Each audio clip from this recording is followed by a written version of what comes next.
Before we begin this video, I recommend that you visit google.com and search for dinardata.com. This website is a great resource for the latest updates on Dinar Guru news, all conveniently located on one page. For more information, I encourage you to visit the site. Government signal. High export capacity boost currency value. It's an education piece. Why is the country of Iraq and the financial advisors talking? Because the fact things are changing.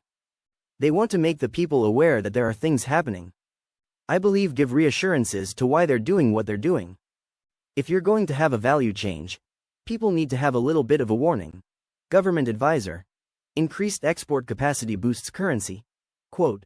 The financial advisor to the Prime Minister, Dr. Mazhar Mohammed Saleh, stated that the global currency rates are determined in two main ways: floating and fixed prices, indicating that there are many local and international factors that control the strength of the currency, such as supply and demand, interest rates, inflation, growth in the local economy, trade balance, and others.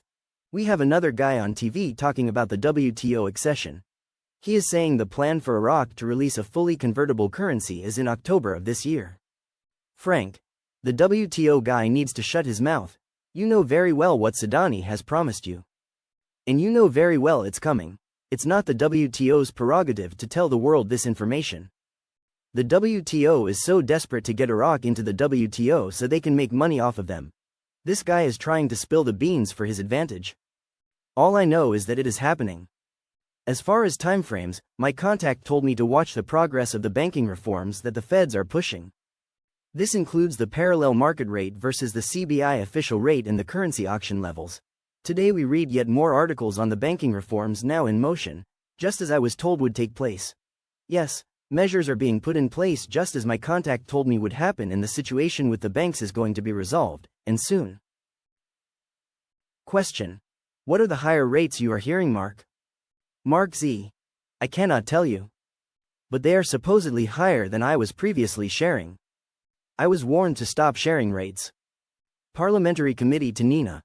A government team is preparing a new draft of the oil and gas bill.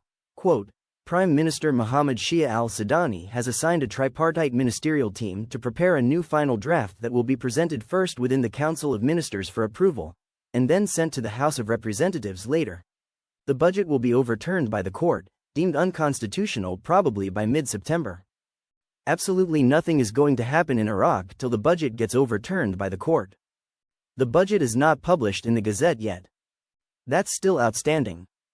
The Supreme Anti-Corruption Commission announced on Tuesday that it had recovered 1 billion dinars to the state treasury, explaining that the recovered amount represents part of the total amount in the case of violations committed by one of the departments of the Ministry of Commerce that opened an account in a private bank, in violation of the law.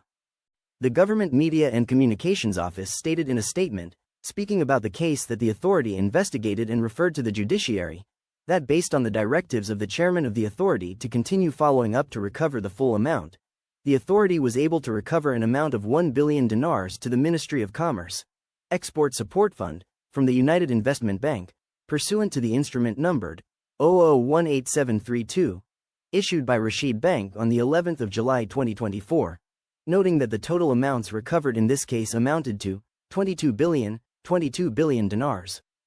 He added, explaining that the Export Support Fund deposited an amount of 69 billion dinars in the United Investment Bank in violation of the controls and instructions of the central bank, and when the amounts were requested from the bank, it was found that they did not have any financial amounts for the bank officials to invest in them, noting that the authority's procedures resulted in the arrest of the Director General of the Export Support Fund Department at the Ministry of Commerce previously and other accused. The media office of Prime Minister Mohammed Shia al-Sudani confirmed today, Tuesday, that the latter received, late on Monday night, a phone call from U.S. Secretary of State Anthony Blinken, during which developments in the region and efforts to support regional and international stability were discussed. A statement issued by the office stated that during the call, al-Sudani renewed Iraq's principled position on the real reasons behind the destabilization, represented by the continued aggression on Gaza, stressing the necessity for major countries and international organizations to play their full role in stopping the crimes committed against the Palestinian people, and to apply international laws on perpetrators of crimes against humanity to the aggressors and to stop this horrific brutality, in addition to preventing the violation of the sovereignty of the countries of the region.